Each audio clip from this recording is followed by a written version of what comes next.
যে বিষয়টি নিয়ে উপস্থিত হয়েছি সে বিষয়টি হলো শহীদ মর্যাদা। আপনিও পাবেন শহীদি মর্যাদা। আমি যে আপনাদেরকে ড্রপটি দিয়ে যাচ্ছি, এটা যদি নিয়মিত আমল করো তাহলে আপনিও পাবেন সেই ওই উত্তরবঙ্গে রংপুর বিভাগে আবু সাঈদ যেমন শহীদি মর্যাদা পেয়েছে, ঠিক তেমনি আপনিও শহীদি মর্যাদা পাবেন। তাহলে শহীদি মর্যাদা আমাদের দরকার আছে না নাই? যুদ্ধ না করে, কাফেরদের বিরুদ্ধে যুদ্ধ না করে যদি আমরা শহীদি মর্যাদা পাই, এর থেকে আর সৌভাগ্যবান এই পৃথিবীর জমিনে কেউ আছে? কেউ নাই। আমি আপনাদের সামনে আজকে যে বিষয়টি নিয়ে উপস্থিত, এগুলো আমি পেয়েছি ফাজাইলে কোরআন এবং তিরমিজি শরীফের হাদিসের মধ্যে। আমি এগুলো পেয়েছি।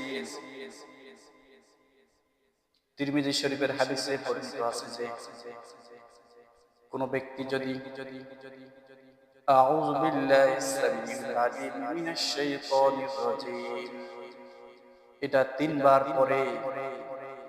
পড়ার পরে যদি সূরা হাশরের শেষের 3 আয়াত পড়ে, শেষের 3 আয়াত হলো ওয়াল্লাহুল্লাযী লা ইলাহা ইল্লা হু আলিমুল গায়বি ওয়াশ শাহাদাতি হুয়ার রাহমানুর রহিম, হুয়াল্লাহুল্লাযী লা ইলাহা ইল্লা হু الملك القدوس السلام المؤمن المهيمن العزيز الجبار المتكبر سبحان الله عما يشركون هو الله الخالق البارئ المصور له الأسماء الحسنى يسبح له ما في السماوات والأرض وهو العزيز الحكيم।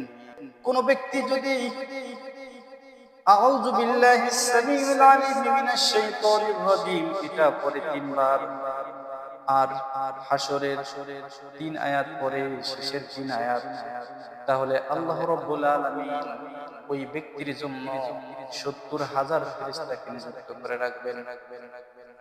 এখন একটা প্রশ্ন জাগে, এই 70,000 ফেরেশতা কি করবে?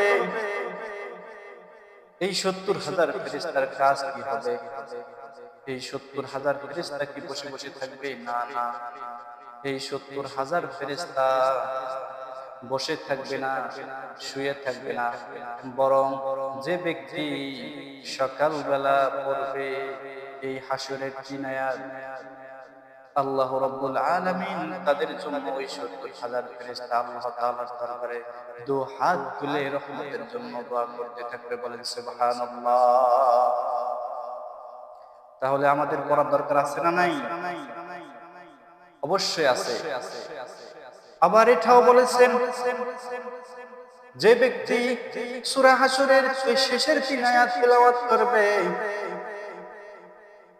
আল্লাহ রাব্বুল আলামিন বলেছেন ওই ব্যক্তি যদি সকাল থেকে বিকাল পর্যন্ত এতটুকু সময়ের মধ্যে যদি ইন্তেকাল করে, তাহলে আল্লাহ রাব্বুল আলামিন ওই ব্যক্তিকে শহীদি মর্যাদা দিয়ে দিবেন। বলে সুবহানাল্লাহ। তাহলে শহীদি মর্যাদা আমাদের দরকার আছে না নাই? তাহলে এটা পড়ব তো ইনশাআল্লাহ। শুধু এটাই নয়, আল্লাহ তাআলা বলে দিয়েছেন যদি কোনো ব্যক্তি মাগরিবের পরে সূরা হাশরের শেষের 3 আয়াত তেলাওয়াত করে, তাহলে আল্লাহ রাব্বুল আলামিন বলেছেন এই মাগরিবের পর থেকে নিয়ে কাল ফজর পর্যন্ত ওই ব্যক্তি যদি ওই সময়ের মধ্যে মৃত্যুবরণ করে, তাহলে সে ব্যক্তিও শহীদি মর্যাদা পেয়ে যাবেন। বলে সুবহানাল্লাহ। এই শহীদি মর্যাদা পাওয়া আমাদের দরকার আছে না নাই? অবশ্যই আমাদেরকে এই আমলটি করতে হবে। ফ্রি আমরা শহীদি মর্যাদা পেয়ে যাব। আল্লাহ রাব্বুল আলামিন আমাদেরকে এত সুন্দর একটা দিয়েছেন, না লাগতেছে আমাদের জিহাদ করা কাফেরদের বিরুদ্ধে, না লাগতেছে কোন যুদ্ধে যাওয়ার জন্য।